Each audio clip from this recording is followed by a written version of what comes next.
Previously on Breaking Bad. Who is Jesse Pinkman? Yo, 148, 3 to the 3 to the 6 to the 9, representing the ABQ. What up? Flip a coin.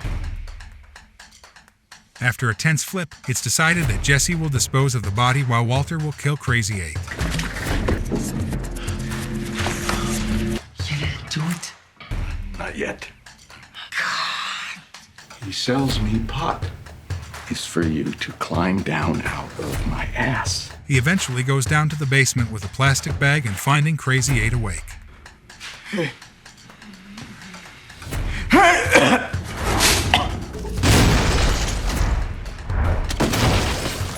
You see, hydrofluoric acid won't eat through plastic. It will, however, dissolve metal. Breaking Bad Season 1 Episode 3, The Bags in the River.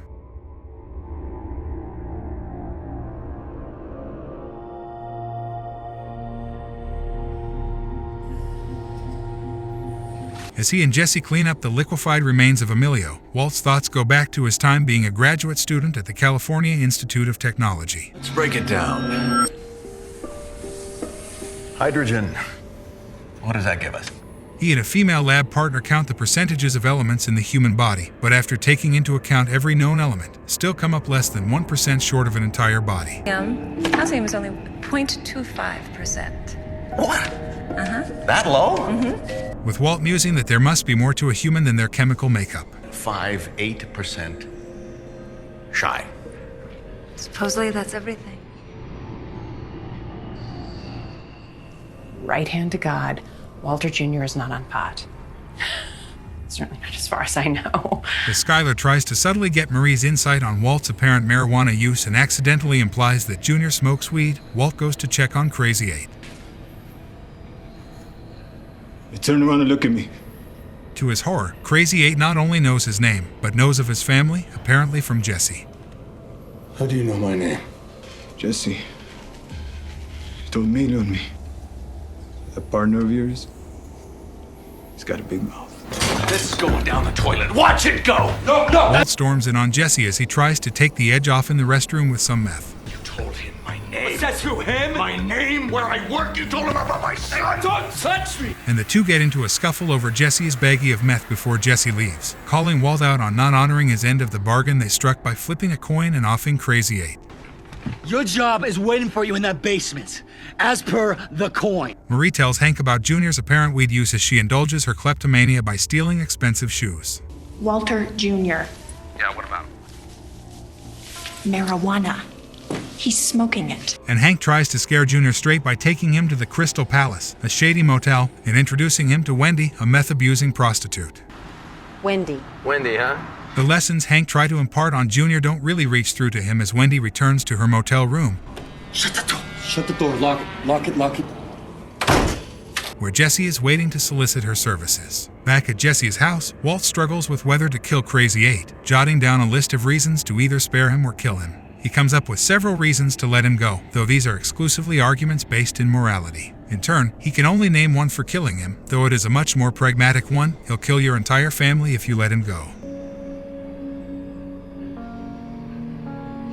With the day growing late, Walt calls Skylar and tells her that he'll be working overtime at the car wash. Skylar, however, has found out that he quit working at the car wash and dismissively tells him to do as he please. About that, since you quit 2 weeks ago. Walt prepares a sandwich for Crazy 8, but when he goes to deliver it to him, suffers a coughing fit and loses consciousness.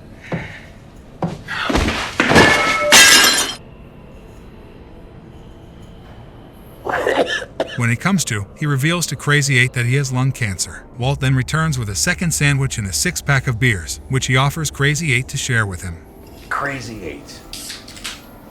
You really have to call you that? Crazy 8 inquires as to why, and Walt says that he wants to get to know him a bit better. Crazy 8 points out that getting to know him will only make it harder for Walt to kill him, and advises him that he should just get it over with if that is what he wants to do.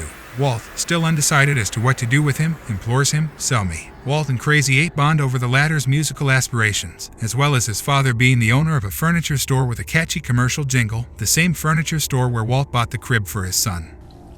What does your dad do? He owns Tampico Furniture, Romano. Crazy 8 learns that Walt hasn't told his family about his illness and realizes Walt's reason for getting into the meth trade to make money for his family so that they could get by after he was gone. That's why you're cooking meth? You want to leave money for your family? Crazy 8 jokingly offers to write Walt a check, then suggests he isn't cut out for murder. Walt considers and tells Crazy 8 that he agrees and that he has decided that he is going to free him. Get the key.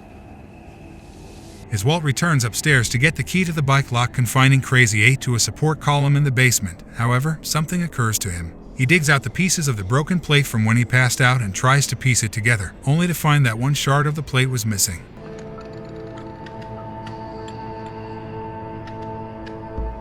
Crazy 8 had taken the shard and was no doubt planning to kill him with it if given the chance. When Walt returns to the basement, he prepares to unlock the bike lock, but before he does so, he asks Crazy 8 if he intends to kill him with the shard of the plate he stashed.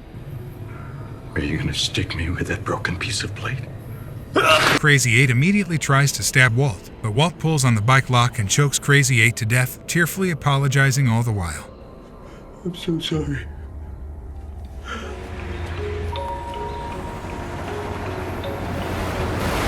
When Jesse returns the following morning, his basement is completely empty. Hank and Gomez goes to investigate Walt's original cook site and quickly put together a theory that a mobile meth lab caught fire and that the occupants sped off after putting it out. It's a cook site. Gotta be. They also search Crazy 8's car, which was abandoned at the site, and wonder why he would just leave it behind in the desert like this. They are also handed an important clue as a family of Native Americans gives them the lab mask the young girl found in the previous episode. Hey, Agent! You got something? Meanwhile, Walt is parked under an overpass, thinking back to his time at the lab, still pondering what was still missing in the chemical makeup of the human body. Something's missing.